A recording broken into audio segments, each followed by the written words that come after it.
I've shown some of you in a children's sermon I did a couple years ago this rock.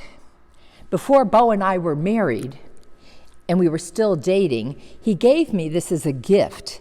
It's called a geode. And when he gave it to me, he was very excited about it.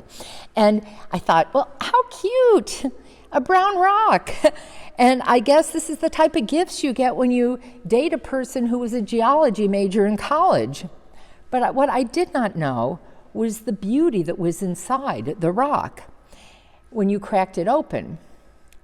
You see, geodes are rocks that contain a cavity that's lined with crystals. Look how beautiful the rock becomes once it's opened and we can see inside. Okay, so I'm going to come back to my rock later. This morning is Transfiguration Sunday. It is the Sunday before Ash Wednesday and the beginning of Lent. And this Sunday, in the Protestant church, we always celebrate the vision or experience that happened to Jesus when he was walking with Peter, James, and John. It's an odd story, but I guess it's an important one that tells us a lot about Jesus and also about an insight into how in our lives we should look and experience people around us as well. So first, let's put this passage into the context of the gospel story.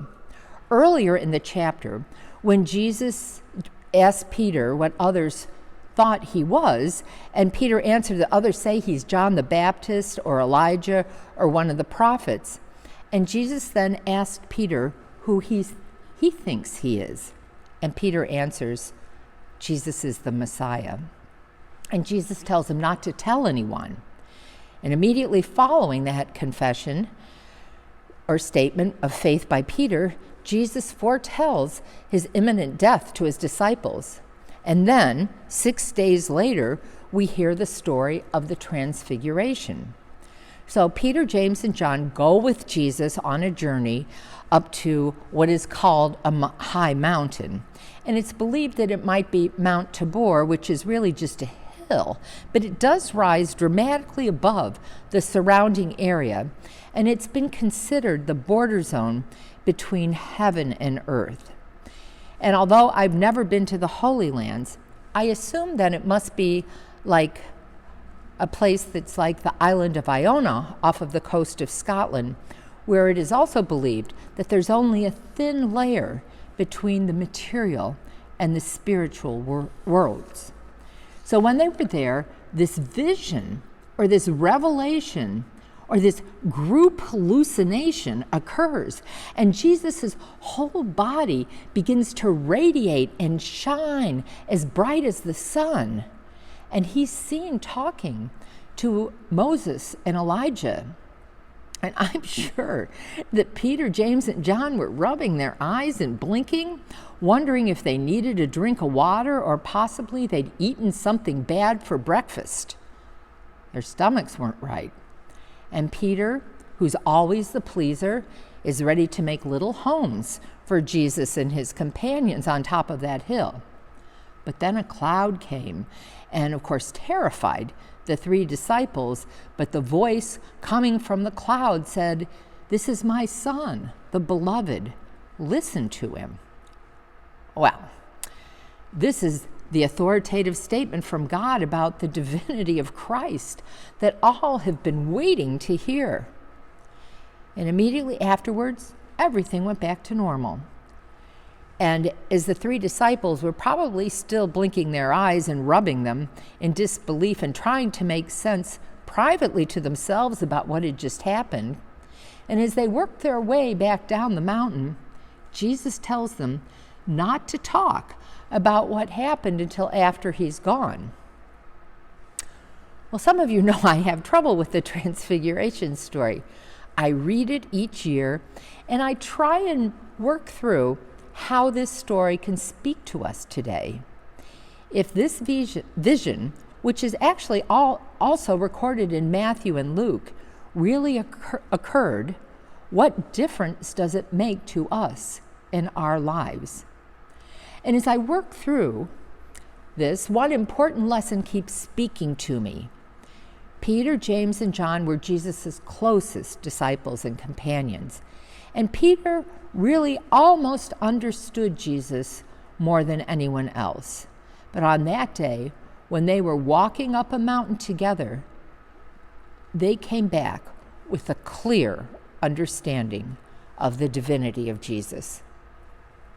And Jesus taught us that we too are God's children, and we need to learn to see the divinity in each other. We're a Matthew 25 congregation, and so we know that every person we interact with is also an interaction with God. So perhaps the transfiguration we need to have is to learn to see the holy in the other. How would we treat that woman at Publix differently if we looked for God within her? What if the person standing next to, well, actually standing 6 feet in front of you in a line was the opportunity for you to experience our deity? What if the person on the phone in customer service could be seen and heard by you, even in your frustration of being put on hold for 20 minutes before you connected with them? What if when they came on and spoke to you, you were reminded that they were a child of God and that God can be experienced within them?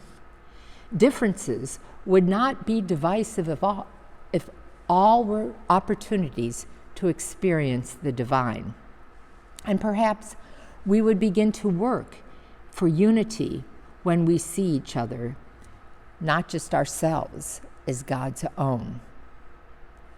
So, back to my geode and the message we can take with us today. We can look at the surface of people and see just that. But like looking at the outside of a geode, we would miss the majesty and the wonder of what's inside. We need to look within each person to find that God is there. It took Jesus' closest disciples, who'd been traveling with him for several years, a day on a mountain together to see Christ's divinity. And perhaps that's part of what the transfiguration is all about. We who follow God, the God of love, ought to find opportunities to look for and to experience the divinity within each person and actually within each part of God's creation. After all, we are God's beloved children, and we here at Riviera know that there is absolutely no exception to that statement. Amen.